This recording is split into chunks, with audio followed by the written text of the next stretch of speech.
শবে বরাত উপলক্ষে রাতভর একত্রিত হয়ে মসজিদে ইবাদত বন্দেগী করা কোনো হাদিস দ্বারা প্রমাণিত নয়। এবং দিনের বেলা যে রোজা, এই রোজা শবে বরাত উপলক্ষে না, এটা হলো শাবান উপলক্ষে রোজা। এই রোজা হলো আইয়াম বীজ উপলক্ষে রোজা। নবী করিম সাল্লাল্লাহু আলাইহি ওয়াসাল্লাম শাবান মাসে এমনি বেশি বেশি নফল রোজা রাখতেন, সেই হিসাবে আপনিও রাখবেন। আবার আইয়াম বীজ 13, 14, 15 রোজা রাখতেন, সেই হিসাবে রাখবেন। আপনি আল্লাহর ক্ষমা, এই রাতে আল্লাহ তাআলা বান্দাকে সাধারণ ক্ষমা ঘোষণা করেন, হিংসুক ছাড়া, মুশরিক ছাড়া। এই রাতের এই ফজিলত পাওয়ার জন্য আপনি চেষ্টা করলে সেটা ভালো, আল্লাহর কাছে ক্ষমা লাভের চেষ্টা করবেন, কিন্তু বেদাতি কোনো পন্থায় না।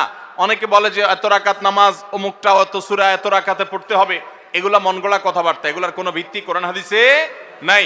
আবার অনেকে মনে করে হালুয়া রুটি খাইতে হবে, আতশবাজি করতে হবে, আলোকসজ্জা করতে হবে, শবে বরাতকে কেন্দ্র করে যা হয় তার বেশিরভাগই বেদাত এবং ভুয়া, মন গড়া ভিত্তিহীন, এগুলার কোনো অস্তিত্ব কোরআন হাদিসে পাওয়া যায়।